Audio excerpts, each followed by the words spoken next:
2024ರ ಲೋಕಸಭಾ ಚುನಾವಣೆ ಪಟ್ಟಣದಲ್ಲಿ ಕಾಂಗ್ರೆಸ್ನಿಂದ ಭರ್ಜರಿ ಪ್ರಚಾರ.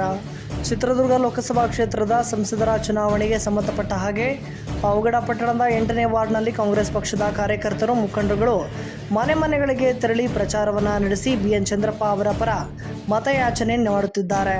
ಹಾಲಿ ಪುರಸಭಾ ಸದಸ್ಯರಾದ ಕಲ್ಪವೃಕ್ಷ ರವಿ ಅವರ ನೇತೃತ್ವದಲ್ಲಿ ಮನೆ ಪ್ರಚಾರ ಕೈಗೊಳ್ಳಲಾಗಿದ್ದು, ಇನ್ನು ಇದೇ ವಿಚಾರಕ್ಕೆ ಸಂಬಂಧಪಟ್ಟ ಹಾಗೆ ಕಾಂಗ್ರೆಸ್ ಪಕ್ಷದ ಯುವ ಮುಖಂಡರಾದ ಅಖಿಲ್ ಮಾತನಾಡಿದ್ದಾರೆ. ಇನ್ನು ಈ ಸಂದರ್ಭದಲ್ಲಿ ಸ್ಥಳೀಯ ಮುಖಂಡರಾದ ಅನಿಲ್ ಸೇರಿದಂತೆ ಅನೇಕರು ಹಾಜರಿದ್ದರು.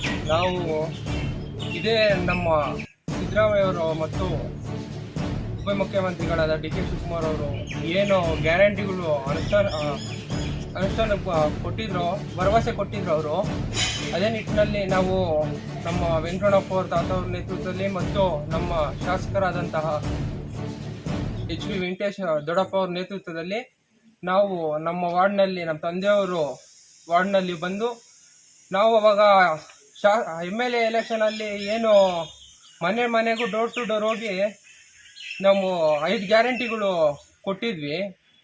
ಅವ್ರಿಗೆ ಇವಾಗ ಅನುಷ್ಠಾನಕ್ಕೆ ತಂದುಬಿಟ್ಟು ಗ್ಯಾರಂಟಿಗಳು ಇವಾಗ ನಾವು ಮನೆ ಮುಂದಕ್ಕೆ ಹೋದಾಗ ನೀವು ಅವಾಗ ಮಾತು ಏನು ಕೊಟ್ಟಿದ್ರೋ ಮಾತಂಗೆ ಉಳಿಸ್ಕೊಂಡಿದ್ದೀರಾ. ಇವು BJP ಸರ್ಕಾರ, ಮೋದಿ ಸರ್ಕಾರ ಬರೀ ಚೊಂಬು ಕೊಟ್ಟೋಗಿದೆ ಅಂತ ಹೇಳಿ ನಾವು ನಿಮ್ಮ ಪರ ಇರ್ತೀವಿ ಅಂದ್ಬಿಟ್ಟು ಯಾವಾಗೂ ವೆಂಕಟರಮಣಪ್ಪ ಅವ್ರ ಫ್ಯಾಮ್ಲಿ ಮತ್ತು ವೆಂಕಟೇಶಪ್ಪ ಅವ್ರ ನೇತೃತ್ವದಲ್ಲಿ ನಾವೆಲ್ಲ ಕಾಂಗ್ರೆಸ್ ಲೀಡರ್ಗಳು ನಮ್ಮ ವಾರ್ಡ್ನಲ್ಲಿ ನಮ್ಮ ತಂದೆಯವರು ಸೇವೆ ಮಾಡಿದ್ದಾರೆ. ನಮ್ಮ ದೊಡ್ಡಪ್ಪನಾಗಿರ್ತಕ್ಕಂಥ ಎಚ್ ವಿ ವೆಂಕಟೇಶ್ನವರು ದುರ್ಗದಲ್ಲಿ ಸಿದ್ದರಾಮಯ್ಯ ಅವ್ರ ಫಂಕ್ಷನ್ ನಡೀತು. ಅದರಲ್ಲಿ ನಮ್ಮ ದೊಡ್ಡಪ್ಪನವರು ಒಂದು ಮಾತು ಕೊಟ್ಟು ಬಂದಿದ್ದಾರೆ ಸಿದ್ದರಾಮಯ್ಯ ಅವ್ರಿಗೆ, 1 ಲಕ್ಷದ ಮೆಜಾರಿಟಿಯಲ್ಲಿ ನಮ್ಮ ಪಾವಗಡದಿಂದ ಗೆಲ್ಸ್ಕೊಂಡ್ ಬರ್ತೀವಿ ಅಂತ.